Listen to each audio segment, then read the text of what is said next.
I think this next generation is more loyal than the millennials, so that even though they're more inflexible in their position, I'm actually very surprised at some of these young guys.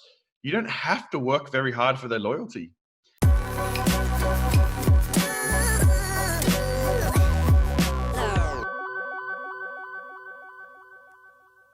Hey, and welcome to the Tarun Stevenson Leadership Channel, where we're helping you lead, communicate, and grow to your full potential. I'm your host, Tarun Stevenson.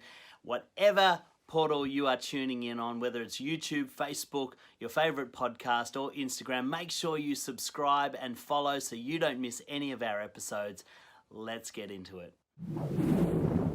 I'm here with Joel Bagnel from Lift Leaders, all the way from Copenhagen in Denmark. Hey, Joel, welcome to the show.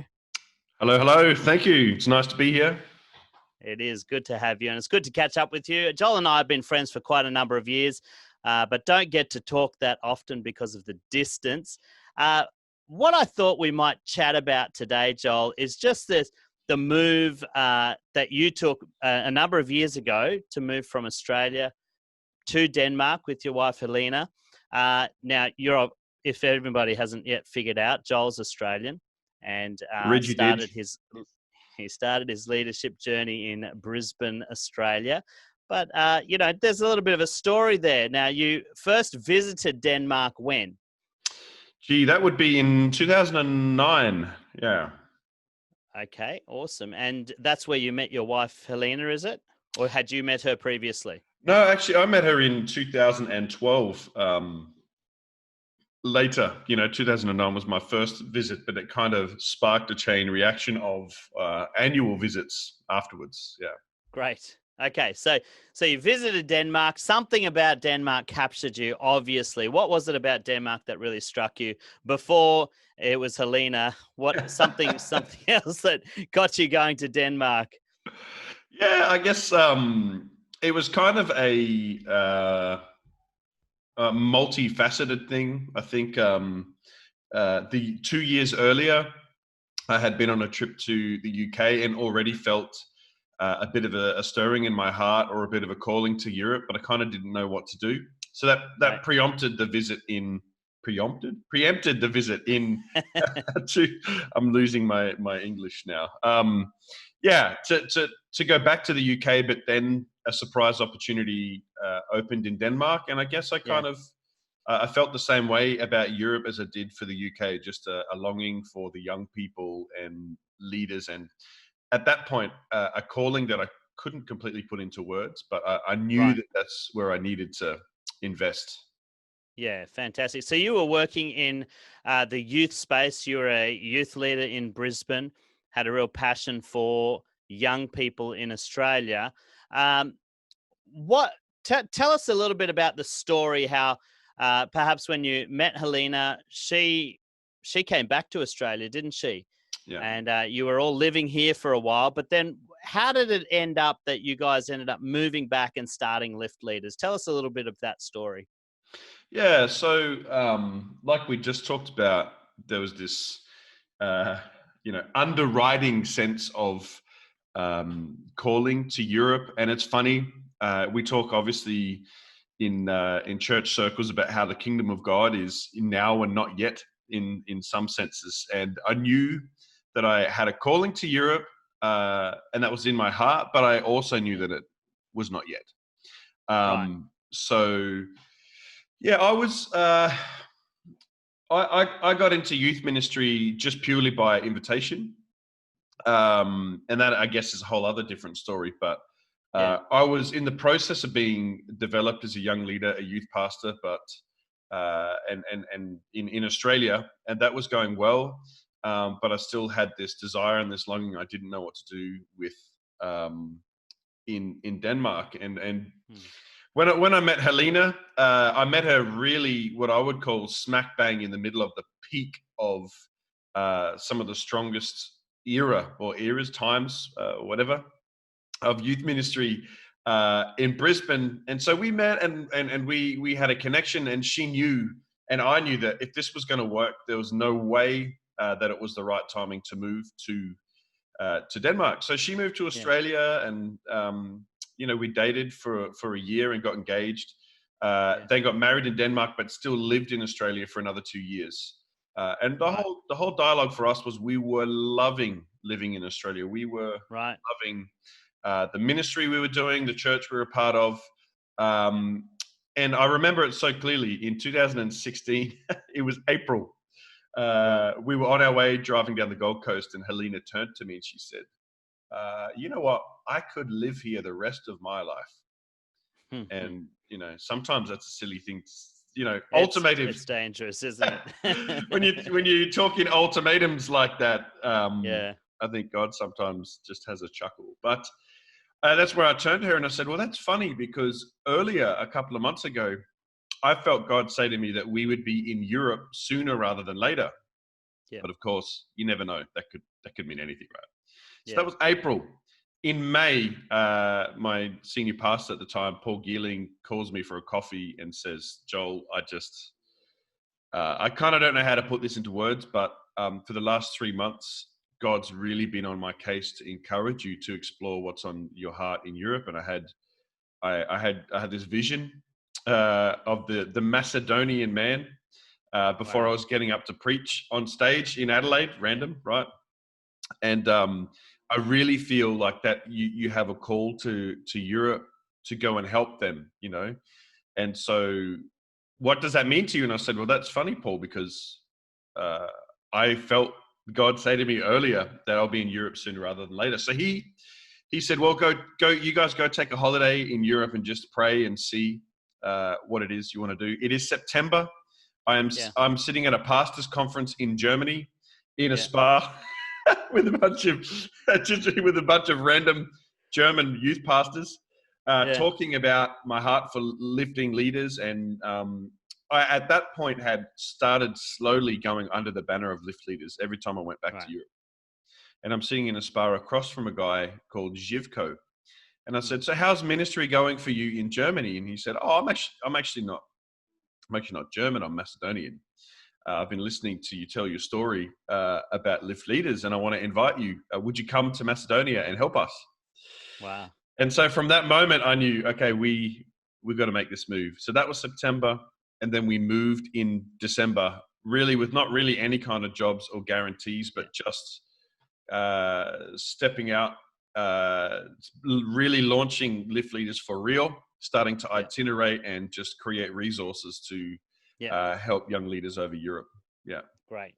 That's awesome. I don't want to rush past this point too quickly. And for anybody that perhaps is not a Christ follower, or perhaps they don't have this sort of context of making decisions because they feel a call or an impulse from God.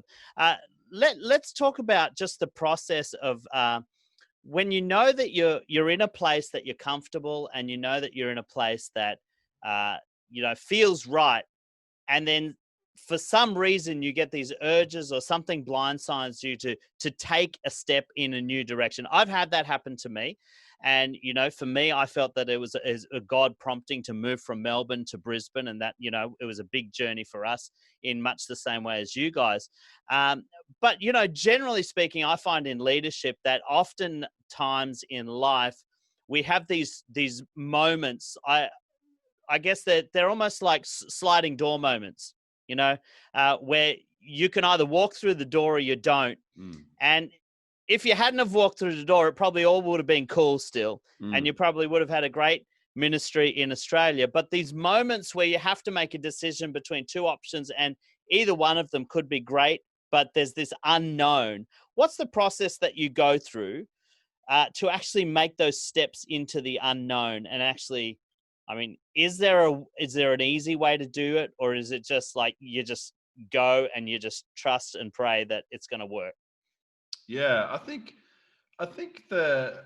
with that, leadership in a lot of ways is built on fundamentals and foundations, but also when it comes to being a leader, there is distinctives that are unique to you and your story. And for me, I could quickly see that my distinctive is that someone helped me figure this thing out. I didn't see myself as a leader. So I could have stayed in the same environment and kept doing the same thing, and it would have been good, but I knew that there was a distinctive that came out of my own experience, and Yeah. I wanted to share that with people, and even though that meant a new challenge, I knew it was kind of something like all of the difficulties I went through surely had to mean something for someone else. Sure. And Sure. that helped me in that defining moment where I was weighing up two options. I thought, well, I could stay and I could do, in a sense, the easy, logical option, or Yep. I could really embrace the journey, which I felt was unique to me, and share Yep. that with people. And that also was, on a practical level, something that helped me step out with confidence into a new initiative, because I knew Great. it was not a niche, but it was a distinctive Yeah. that I could help people with. Great. Great. And so, what about processing the, because I find in those moments you're always walking the line between fear and excitement. Yeah. Fear of the what's coming up next. I don't know what's coming up next, but Yeah. I'm excited about the prospects of what could be. How do Mm. you walk that line well as a leader? I think fear is helpful sometimes. It helps to keep us in check, but if it overwhelms us, it stops us from being our full potential and walking into what we should be walking into. So how do you walk that line between fear and excitement?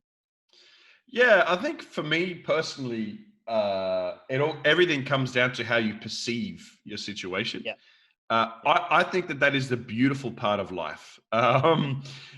Being able to, you're alive when you're excited, but also a little bit scared. yeah, Um, I guess, yeah, that's how do you walk that line? I guess it comes back to conviction and always knowing why. First of all, why you're walking that line. great. Um, it's I think it's about conviction, but it's also about knowing yourself. Yeah, Knowing where the limit is between a healthy stretch and a stupid stretch. I sure. think I think every bit of territory gain always comes from outside of your comfort zone. Yeah, But this is why having relationships with other leaders, or having meaningful relationships with other leaders, is a good thing, because they can see the potential like you can see, but they're also able to help you gauge. Now, that's actually suicidal. That's ridiculous. Like yeah, that good. you would do that, but only having leaders close to you who know your heart, they know your viewpoint, they know your story, and then yeah, they know your potential, and they will push you where you need to be pushed, but also help you with your blind spots to know that yeah, that's actually just a fantasy, and you need to kind of pull your head in. So I would Yeah, say having wise counsel in your life from great. people who actually know you is a big help Yeah, to walk that line. good advice. Wise counsel, fantastic. So tell us, you've made the step to move to Copenhagen. Helena's obviously from Denmark. Is she from Copenhagen or? Kinda. She grew up in another part, but she lived for some years in Copenhagen. Yeah. Okay, okay.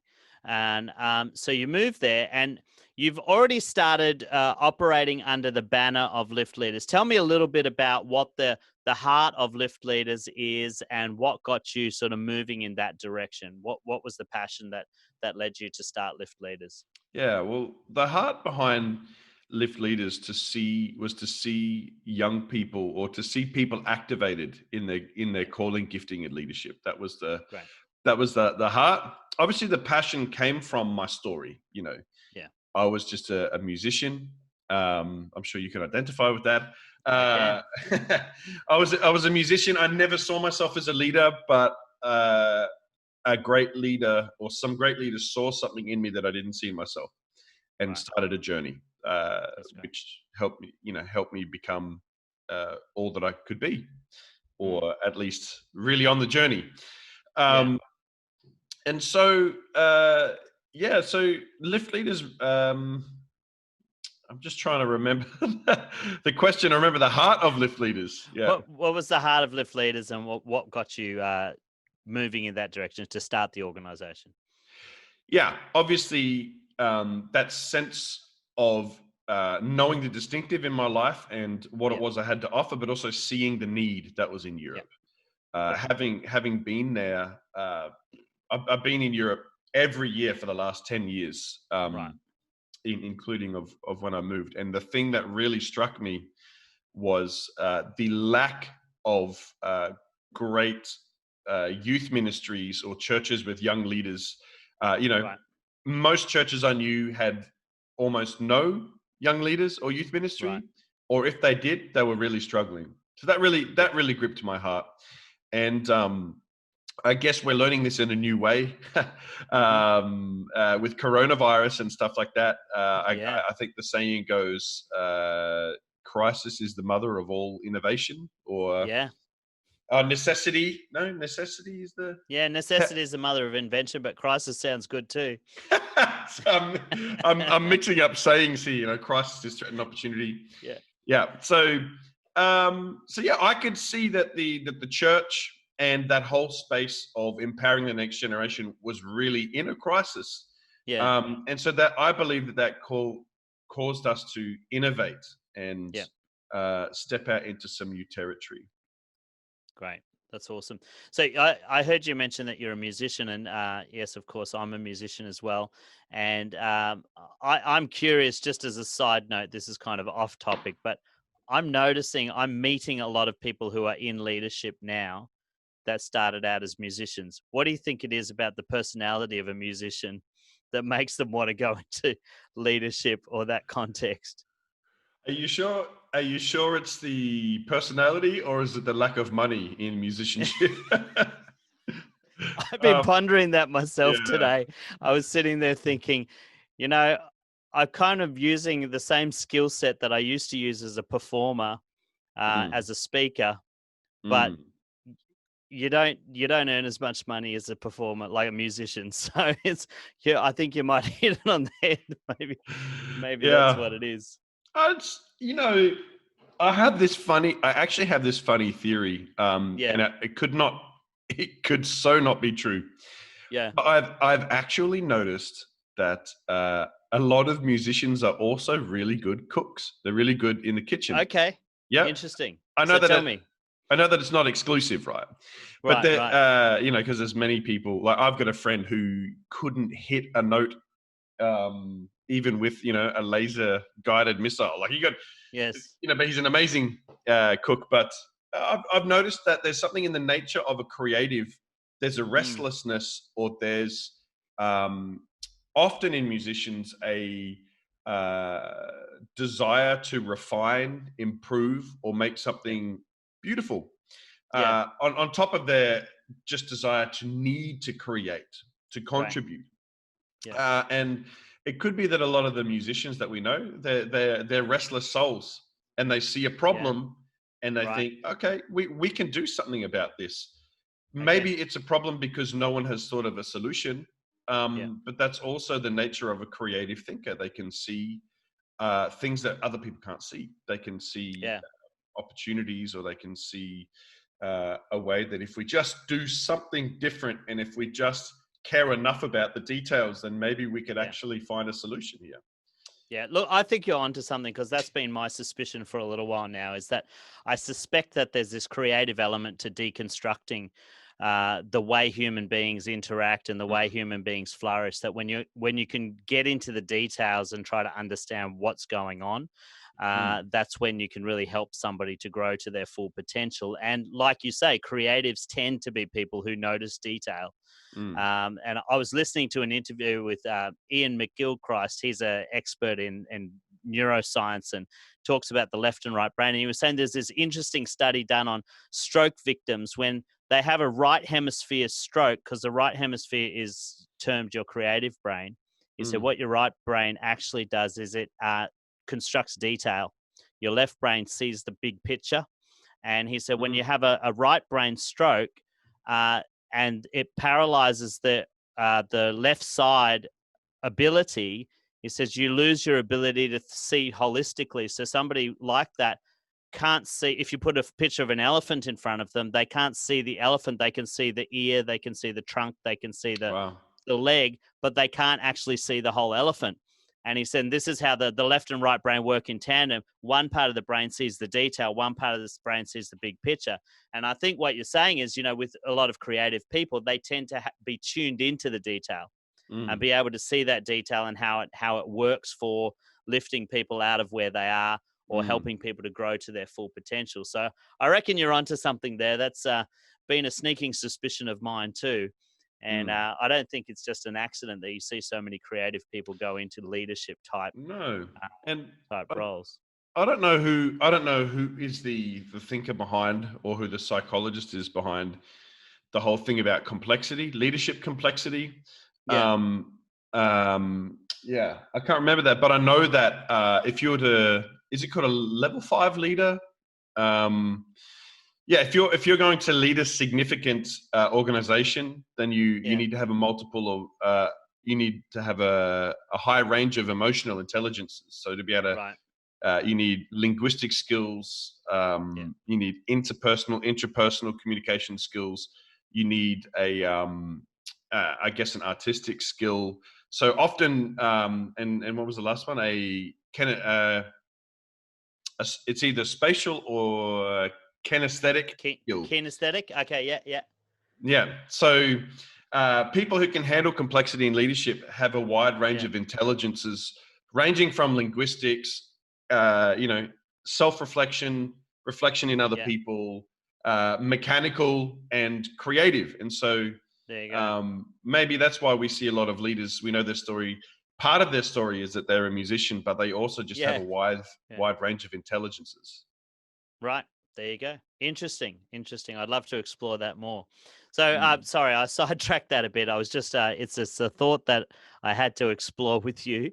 But No, it's let's good. go back to lift leaders for a moment. You talked about seeing the need in Europe and the lack of development for young people. What are some of the ways that you've approached, I guess, connecting with young people and helping to develop them as leaders? What actually, let's backtrack. What do you think some of the needs of young people, and this is probably a universal thing, what do they lack, and why is it that they need help developing? Mm. Yeah, I think um, it's a generational problem.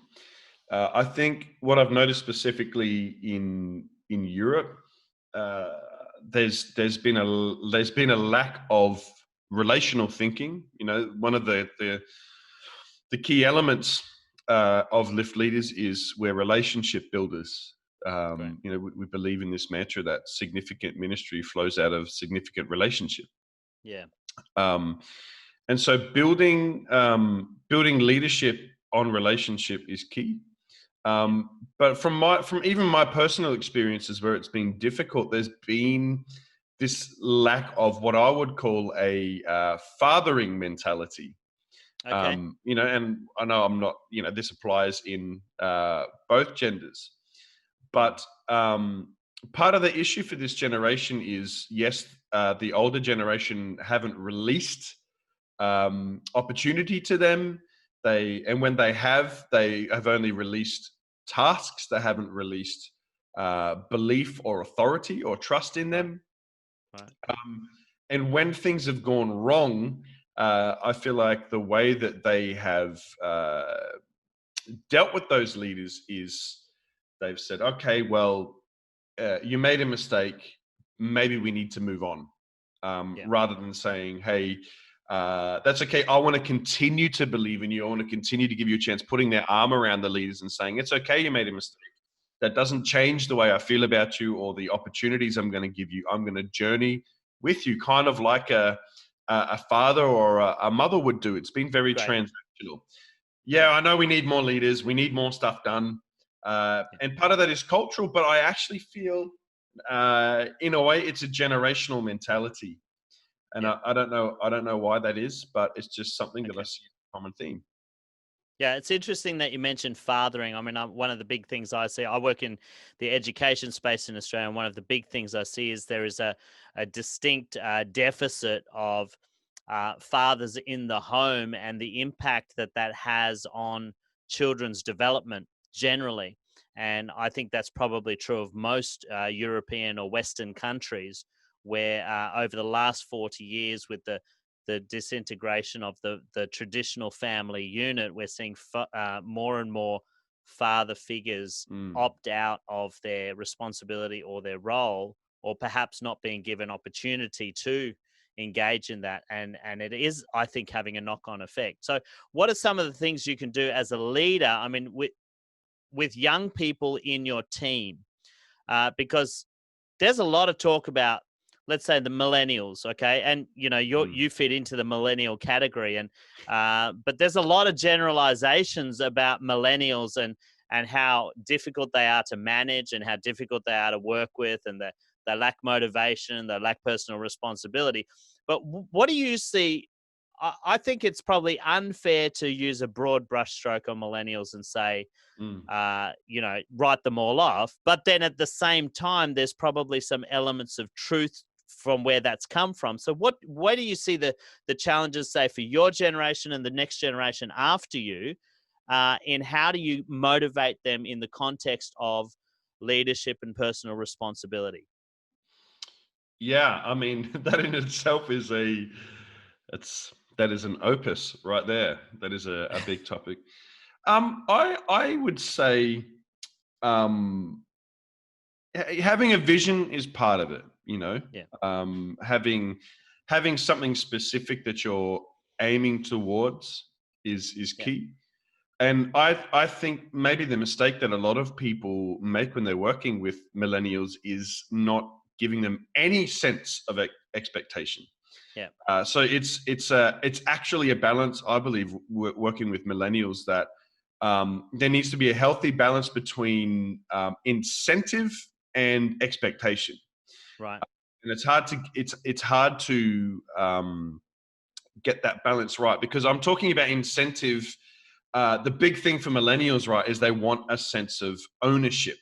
Yeah, Um, they're not, sure, they like the rewards, and they like, you know, they like financial benefits and stuff like yeah, that. But studies show that it's meaningful work is the key for millennials, like giving them a sense of meaning in what they do. So that is right. incentive, So, Yeah, um, but I still find maybe the thing that people forget to do when they work with millennials is still giving them a sense of expectation.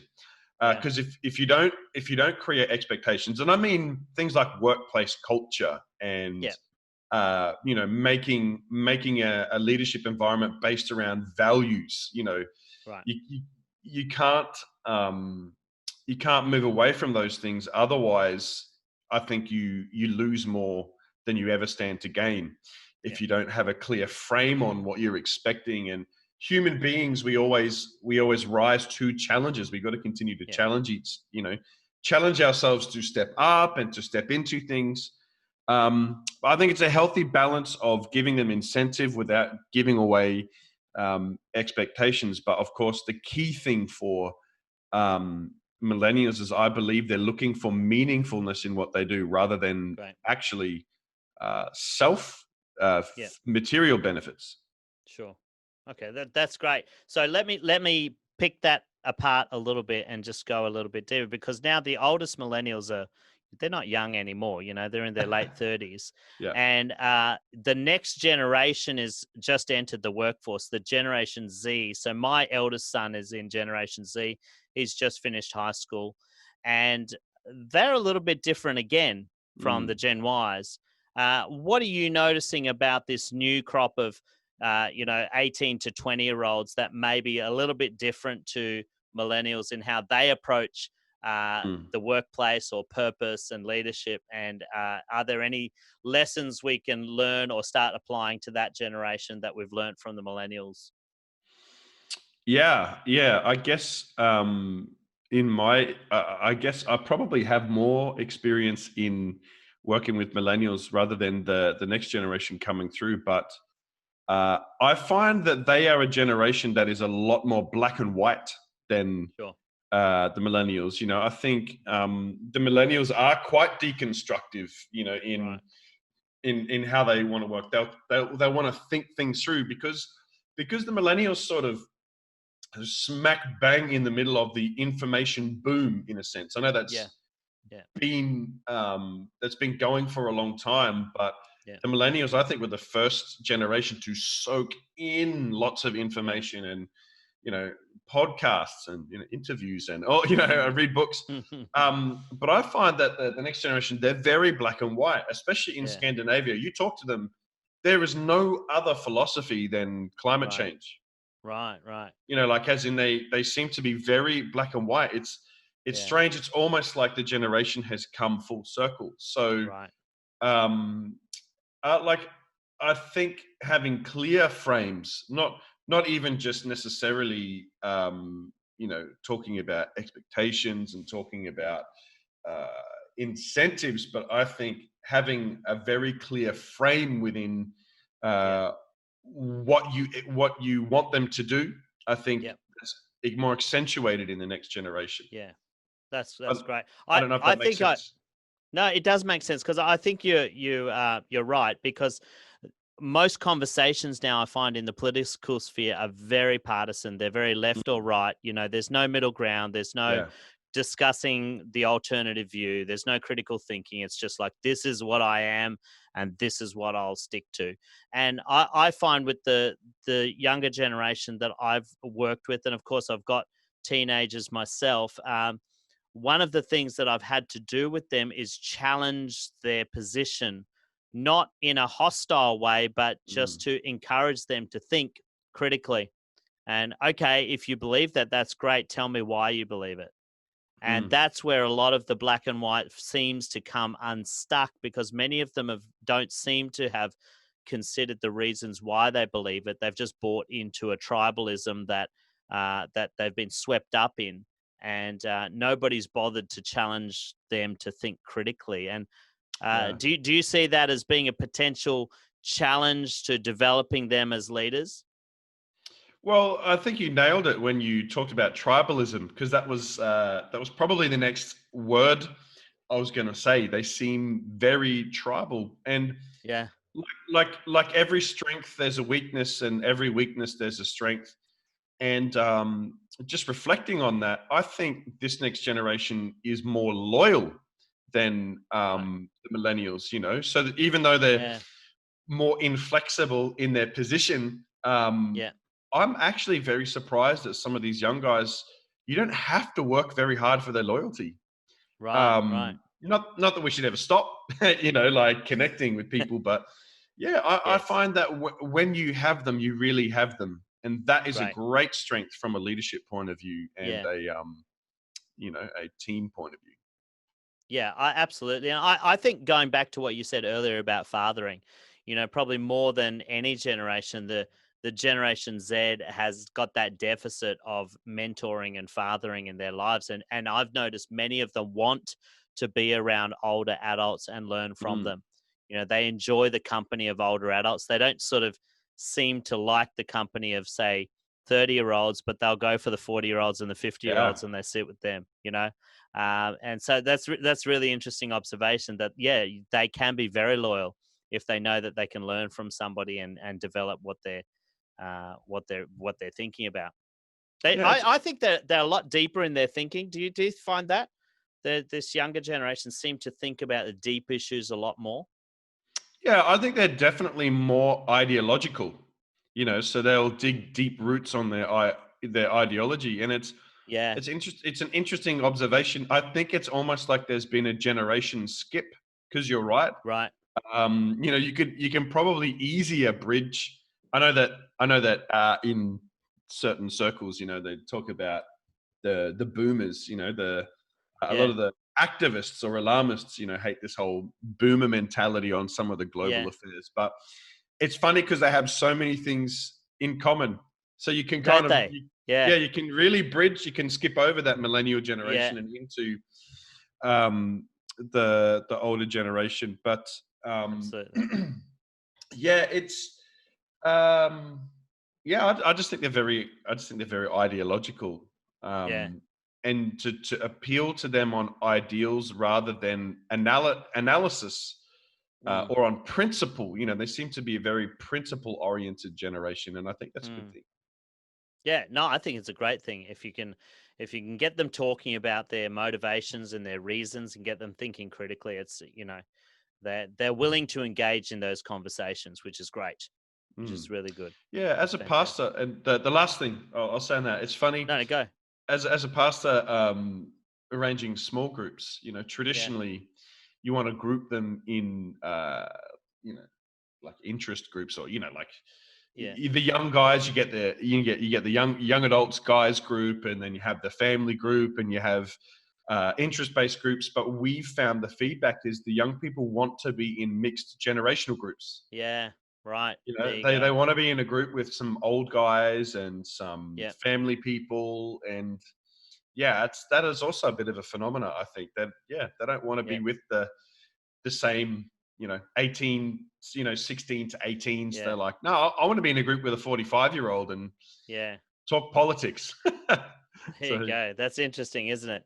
Yeah, mm, I think there's that real hunger to just be to grow up. I think in a lot of ways, this younger generation has grown up very quickly because they've had more access to information and mm, politics and news and all of that, more access than any generation previously. And so it's almost like they've grown up too quickly, and so they want to yeah, relate to people who understand their world. And mm, sometimes they're wanting to sit with the boomers and the Gen Xers because they can relate to them, on that level. But yeah, it's a very yeah. interesting observation. Yeah, I think to come through an information boom like the millennials, and this is a Scandinavian thing I'm picking up as well. Yeah, There's some generations that have been brilliant deconstructors, but the problem yeah, is a lot of them have never reconstructed. mm, And so you come through an information boom, and it's not like this generation has less information; they have more. But I think they've yeah, discovered that you have to draw a line. yeah, In a flood of information, you have to state your position, and you have to yeah, draw a line through what you want. And I think that's where the similarity is, maybe with the older generations of yeah. life. You have to have a position on something rather than just questioning all the time. Yeah, that's interesting. That's really interesting. That's good. All right. So, tell me about with lift leaders. What's on the next horizon? I mean, obviously, you guys have been on a bit of a lockdown, so there's been less travel, and your conferences are not necessarily running. But what's on the horizon for lift leaders, and what should we be looking out for? Yeah, well, coronavirus kind of caught us on the hop.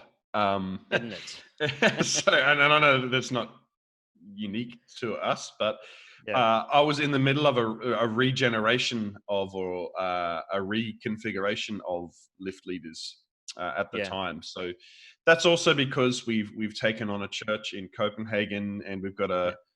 a very hands-on um, ministry role here in a network of Great. churches in Denmark. So I saw a need to extend it beyond myself. So Yeah. I've made a bit of a ministry partnership with a guy called Julian Clark from the UK, Mm-hmm. who runs a very similar ministry called the 19 Project. Okay. And then I've also brought another team member on, a guy called Tom Jacobson from uh, a massive country out in the Atlantic Ocean called the Faroe Islands. He's got a really great Faroe story about Islands. the Faroe Wow. Islands. Yeah, Yeah. he pioneered a youth ministry in a city of 14,000 people, Yeah. and just done a brilliant job. Built a youth ministry that everybody said you can't do that. So Wow. so yeah, we've been building a team, and just really working that through. But two of the main projects are, I'm in the process of working on a podcast with Julian, Great. called the Future Leaders, or the Leaders of the Future. Would yet Yep. to decide exactly the wording on that. Yeah. But yeah, just discussing, very similar to what we're talking about now for young leaders. How do I become a leader of the future? Great. And out of the content that we create with that, I will Yeah. be using to finish and co-write a book with Julian Clark. So Fantastic. just That's in awesome. this season, creating some resources, but also Julian and Tom will be doing a lot more itinerating than me, I hope, Yeah. in the next Yeah. season. Plus, we also have a couple of events. So the Lift Leaders Summit in Copenhagen next year, and then Julian has some weekends called the Future Leaders Days, based Great. in the UK, where young leaders can gather together and workshop together leadership ideas and principles. That's So fantastic. that's All some right. of the things coming up. That sounds exciting. So give us a snapshot. If we've got any young leaders who are tuning in, what are some keys that you can share with them about becoming a future leader? What should they be focusing on as developing leaders? Yeah, discovering what leadership is truly about. That's the thing. So the values that leadership is built on, loving people, being an example, taking responsibility for your own growth, taking responsibility for other people. Uh, yeah, so that's where we're starting, but also learning how to lead well in life. So Great. learning how to lead yourself and to lead well in life, and out of that Yeah. sets a great foundation that you can help other people lead. Yeah, fantastic. I love it. And if anybody wants to find out about Joel Bagnel and Lift Leaders, where can they go?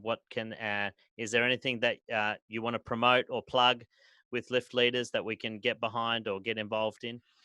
Yeah, I think the space at the moment is Instagram and Facebook. Okay. So Lift Leaders. If you just search for Lift Leaders on Instagram, I've been doing a series of interviews as well, just like Great. we're doing here together. Great. Last week I interviewed an incredibly inspiring guy called Yeah. Sasha Doniger. He's a German guy Okay. who was a professional football player, Yeah. and in that whole process, he discovered that he calls it the secret to living is giving, and Right. started a water charity in Ethiopia. In that process, met Jesus, and now is working in a pretty high level in Volkswagen, but also on the side running a water charity in Africa, which has a team Wow. based out of Germany of 50 volunteers.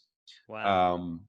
So he's just an incredibly inspiring guy. So there's lots of content coming through like Great. that on social media. All right, fantastic. We're going to put the links in the description for anyone that wants to check that out. I recommend you go and have a look at Lift Leaders on Instagram and at their website. Joel, thank you so much for taking the time to talk to us today. It's absolutely my pleasure. Thanks so much for the opportunity. It's been great. It's good to catch up. Take care. Likewise. Thanks, Tarun. Thanks so much for tuning in. I hope you got a ton of value out of that. Don't forget to like, comment, and share with somebody who you think will benefit.